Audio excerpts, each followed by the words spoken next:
할렐루야, 좋은 아침입니다. 오늘도 하나님의 은혜와 평강이 사랑하는 모든 성도님들의 삶에 함께 하시기를 주님의 이름으로 축원합니다. 네, 오늘의 말씀은요, 신약성경 야고보서 2장 21절에서 26절까지의 말씀입니다. 우리 조상 아브라함이 그 아들 이삭을 제단에 바칠 때에 행함으로 의롭다 하심을 받은 것이 아니냐. 내가 보거니와 믿음이 그와 그의 행함과 함께 일하고 행함으로 믿음이 온전하게 되었느니라. 이에 성경에 이른바 아브라함이 하나님을 믿으니 이것을 의로 여기셨다는 말씀이 이루어졌고 그는 하나님의 벗이라 칭함을 받았나니 이로보건대 사람의 행함으로 의롭다 하심을 받고 믿음으로만은 아니니라. 또 이와 같이 기생 라합이 사자들을 접대하여 다른 길로 나가게 할 때에 행함으로 의롭다 하심을 받은 것이 아니냐. 영혼 없는 몸이 죽은 것 같이 행함이 없는 믿음은 죽은 것이니라. 아멘. 네, 이 세상에는 눈에 보이지 않지만 존재하는 것들이 많이 있습니다. 바람은 눈에 보이지 않지만 확실히 존재하죠. 산들바람이 불어오면 우리는 그 바람의 시원함을 보이지 않지만 우리의 피부로 느낄 수가 있습니다. 코로나19 바이러스도 우리 눈에는 보이지 않지만 분명히 존재하고 있죠. 눈에 보이지 않는 이 바이러스 때문에 전 세계가 마스크를 착용하고 있고 그 보이지 않는 바이러스에 전염됐을 때 여러 가지 증상을 갖게 되고 심지어 죽음에 이르기도 하는데요. 이렇게 바람이나 또 코로나 바이러스나 이외 많은 것들이 눈에 보이지는 않지만 분명히 존재하는데, 그렇다면 이것을 우리가 객관적으로 어떻게 그 존재를 증명할 수가 있을까요? 바람은 풍향계와 풍력계를 통해서 측정할 수가 있습니다. 지금 바람이 어느 방향으로 불고 있는지, 또 얼마나 강한 바람으로 불고 있는지 객관적으로 측정할 수가 있습니다. 또 코로나 바이러스는 코 속에 면봉을 넣어서 우리 몸에 있는 검체를 추출하고 그것으로 PCR 검사라는 것을 통해서 우리 몸에 코로나 바이러스가 있는지 여부를 확인하고 있습니다. 이렇게 바람이나 코로나 바이러스처럼 우리의 믿음 또한 분명히 존재하지만 우리 눈으로 볼 수 있는 것은 아닙니다. 그렇다면 우리의 믿음을 어떻게 증명할 수가 있을까요? 오늘 본문 26절은 우리에게 영혼이 없는 몸이 죽은 것과 같이 행함이 없는 믿음은 죽은 것입니다 라고, 즉 살아있는 믿음은 우리의 행동으로 나타난다라고 이렇게 말씀을 해주고 있습니다. 오늘 이 시간에는 행동하는 믿음이라는 제목으로 우리가 어떻게 행동하는 그리스도인으로 살아갈 수 있을지 두 가지 교훈의 내용을 함께 나누도록 하겠습니다. 첫 번째, 행동하지 않는 믿음은 진짜 믿음이 아닙니다. 오늘 본문 25절에서 야고보 사도는 라합의 예를 들어서 설명하고 있는데요, 이스라엘 백성들이 여리고 성을 점령하기 위해서 정탐을 했을 때 그곳에 살고 있었던 여인 라합은 목숨을 걸고 이스라엘 정탐꾼들을 몰래 숨겨주었습니다. 왜냐하면 그녀는 자신이 살고 있던 여리고의 왕보다 이스라엘의 하나님이 크시다는 믿음이 있었기 때문입니다. 그녀는 이스라엘 정탐꾼들을 숨겨주는 그런 행동을 통해서 그녀의 마음이 하나님 편에 서 있다는 것을 하나님과 이스라엘 사람들에게 증명해 보여주었습니다. 마음과 생각으로만 가지고 있는 그런 막연한 믿음이 아니라 하나님을 향한 참된 믿음을 목숨을 건 행동을 통해서 드러냈던 것이죠. 오늘 본문 26절에서 또 17절에서도 야고보 사도는 아주 유명한 말씀을 하죠. 영혼이 없는 몸이 죽은 것과 같이 행함이 없는 믿음은 죽은 것이니라.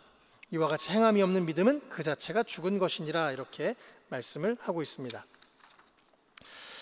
이렇게 두 번이나 분명하게 행함이 없는 믿음이 죽은 것이라고 말씀하시는데요, 왜냐하면 행동하지 않는 믿음은 진짜 믿음이 아니고 참된 믿음은 지식이나 관념이나 종교 행위로 끝나는 것이 아니고 행동해야 한다는 것을 강조하기 때문입니다. 그리고 왜 하필 야고보 사도가 특별히 성경에서 이렇게 행함을 강조하는 이 유명한 구절을 남겼을까요? 그것은 야고보서의 저자인 이 야고보의 그 삶에서 그 단서를 찾을 수가 있습니다. 성경에는 야고보라는 이름에 가진 사람들이 여러 명 등장하는데요, 아마 당시에 이스라엘에서 흔했던 이름으로 보여집니다. 그런데 이 야고보서를 쓴 야고보 사도는 바로 예수님의 친동생이었습니다. 그런데 실은 이 야고보는 예수님께서 부활하시기 전에 예수님이 이 땅에서 사역하실 때 예수님을 믿지 않았고요, 오히려 예수님을 비판하는 그런 행동들까지 했었던 사람입니다. 그러나 야고보가 부활하신 예수님을 직접 만나고 자신이 알고 지냈던 그런 맏형이었던 예수님의 승천을 목격한 다음에 이제 야고보는 예수님이 나의 형이 아니라 예수님이 나의 왕이시고 나의 주님이시라고, 그래서 자기를 예수님의 종이라고 고백하고 주님의 제자라고 고백합니다. 그래서 이후에 예루살렘 교회에 아주 중요한 지도자의 역할을 하는 것을 우리가 알 수 있고요. 또 결국 예수님을 위해서 순교하는 자리에까지 야고보가 나가는 것을 볼 수 있습니다.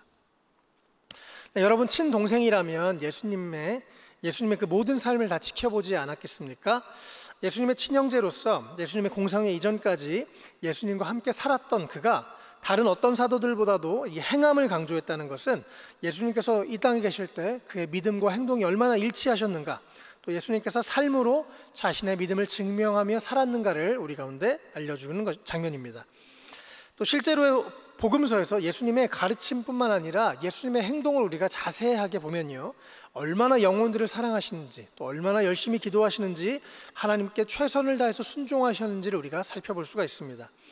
또 죽는 그날까지도 자신의 모친이었던 마리아를 챙겨주고, 또 끝까지 예수님께서 삶으로 먼저 모범을 보이시면서 십자가에 죽기까지 순종하셨던 것, 또 행동했던 그런 진짜 믿음을 우리가 볼 수 있습니다. 행함이 없는 믿음이 죽은 것이다 라는 이 말씀을 우리가 다시 한번 깊이 마음에 새기면 좋겠습니다. 두 번째, 우리의 행동이 우리의 믿음을 증명한다는 것을 꼭 기억하시면 좋겠습니다. 오늘 본문에서 야고보 사도는 믿음의 조상 아브라함의 예를 들고 있습니다. 맞습니다. 믿음과 뗄 수 없는 성경 인물이 있다고 하면 바로 아브라함을 우리가 빼놓을 수가 없겠죠. 그런데 신약 성경의 곳곳에서 우리가 믿음으로 말미암아 아브라함의 자손이 되었다라고 성경은 우리 가운데 말씀하고 있습니다. 즉 우리 믿음의 조상 아브라함은 하나님께 어떤 믿음을 보였는지 우리가 좀 보면 좋겠는데요. 창세기 15장을 보면요, 하나님께서 환상 가운데 아브라함에게 너의 몸에서 아들이 태어날 것이고 너의 자손이 별과 같이 많이 될 것이다 라고 말씀하셨습니다. 아브라함은 그 하나님의 말씀을 믿음으로 받았고요, 하나님은 아브라함의 그런 믿음을 의로 여기셨다라고 성경은 증거하고 있습니다. 그러나 아브라함의 믿음을 어떤 방식으로 하나님께 아브라함이 증명했나요? 창세기 22장에 보면 아브라함이 하나님의 명령에 따라서 자신의 아들 이삭을 제물로 바치는 장면이 나옵니다. 아브라함은 그냥 죽이는 신용만 한 것이 아니라 정말 실제로 아들을 잡으려고 했습니다. 아브라함은 예전에 하나님이 주신 약속, 바로 이삭을 통해 이후에 별과 같이 많은 자손을 주실 것이라는 그 약속을 확실히 믿었기 때문에 이삭에게 이런 말씀을 하죠. 내 아들아, 번제할 어린 양은 하나님이 자기를 위하여 친히 준비하시리라 라고 말하면서 제사를 드리러 모리아 산으로 올라갔습니다. 또한 히브리서 11장 19절에서는 이 사건에 대해 아브라함이 하나님이 능히 이삭을 죽은 자 가운데서 다시 살리실 줄로 생각했다라고 그렇게 말씀을 합니다. 즉 아브라함은 하나님께서 친히 번제물 어린 양을 준비하셨거나 혹은 진짜 이삭이 죽더라도 그를 다시 살리실 것이라는 것을 분명히 믿고 그의 아들을 하나님께 제물로 바치려고 했었던 것입니다. 정말 하나님의 말씀에 죽기까지 순종하려고 했었던 것이죠. 또한 이런 행동의 뒤에는 하나님의 약속의 말씀을 분명히 믿었기 때문이라는 그런 명제가 있었음을 알 수가 있습니다. 그렇다면 하나님이 그의 행동하는 믿음을 보시고 무엇이라고 말씀하십니까? 성경에는 그때 하나님은 아브라함의 그 행동을 보시고 아들을 잡으려는 그 행동을 보시고 천사들 통해서 말씀하셨습니다. 내 손을 대지 말라. 내가 너의 아들, 너의 외아들까지도 나에게 아끼지 아니하니 내가 하나님 두려워하는 줄을 내가 이제 알았다라고 말씀하십니다. 물론 하나님께서 아브라함의 마음을 이미 아셨죠. 또 아브라함의 그러나 그 실제 행동이 바로 하나님에 대한 믿음을 증명하여 보인 것입니다. 그리고 하나님께서도 그의 믿음의 행동을 보시면서 감동을 하셨고 그의 믿음을 인정하셨고 그를 믿음의 조상으로 마음껏 축복하시면서 사용하셨던 것입니다. 하나님께서는 오늘 우리에게도 말씀하십니다. 너의 행동으로 믿음을 증명하라는 것입니다. 성경에는 수없이 우리에게 하나님에 대한 믿음을 보이라 그렇게 요구하는 것을 찾을 수 있는데요. 여호수아 3장에서도 요단강이 갈라질 때 그냥 요단강이 갈라진 게 아니라 먼저 제사장들의 발바닥이 요단강의 물을 밟고 멈췄을 때, 그들의 발이 요단강 물을 밟았을 때 요단강이 멈추게 될 것이라고 말씀하셨고 그렇게 되었습니다. 그래서 제사장들이 그 말씀에 순종해서 실제로 그들의 발을 물에 담궜으니까 그제서야 강물의 흐름이 그치고 요단강이 갈라졌던 것을 볼 수가 있습니다. 이렇게 우리는 우리의 이 마음과 생각에 있는 이 믿음을 하나님께 우리가 보이기 위한 방법은 바로 우리가 하나님의 말씀을 의지해서 믿음으로 행동하는 것을 꼭 기억하셨으면 좋겠습니다. 그럴 때 하나님께서 우리의 믿음을 통해서 놀라운 믿음의 역사를 이루어갈 줄로 믿습니다. 오늘 말씀을 정리하겠습니다. 행동하는 믿음이라는 제목으로 두 가지 내용들을 함께 살펴봤는데요. 첫 번째, 행동하지 않는 믿음은 진짜 믿음이 아니라는 것을 기억하시면 좋겠습니다. 그리고 두 번째, 우리의 행동이 바로 우리의 믿음을 증명합니다. 사랑하는 성도 여러분, 우리가 진정으로 하나님을 믿는다면 우리의 생각과 행동과 말, 이것은 반드시 변하게 되어 있습니다. 하나님께서 우리의 믿음이 어떤 구체적인 행동으로 나타나기를 원하시는지 기도하면서 우리가 하나님의 말씀에 순종할 때 우리 삶에 놀라운 믿음의 열매가 맺힐 줄로 믿습니다. 우리가 가는 곳마다 우리의 행동을 통해서 우리의 믿음이 증명되고, 우리의 행동을 통해서 주변의 영혼들이 하나님의 사랑을 경험하고 하나님의 살아계심을 고백하게 되는 그런 놀라운 일들이 일어나게 되시기를 주님의 이름으로 축원합니다. 다 같이 기도하시겠습니다. 사랑과 은혜가 충만하신 하나님 아버지, 이 아침에 행함이 없는 믿음이 죽은 믿음이라는 사실을 묵상했습니다. 우리 모두 생각과 말만 하는 사람들이 아니라 행동하는 믿음의 사람들이 되게 하여 주시옵소서. 주님, 우리의 믿음의 행동을 통해서 하나님께서 우리에게 주신 그 믿음을 증명하게 하시고, 또 주변에 있는 영혼들에게 선한 영향력을 끼치는 참된 믿음의 사람들이 되게 하여 주시옵소서. 감사드리며 예수님의 이름으로 기도했습니다. 아멘.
주세요.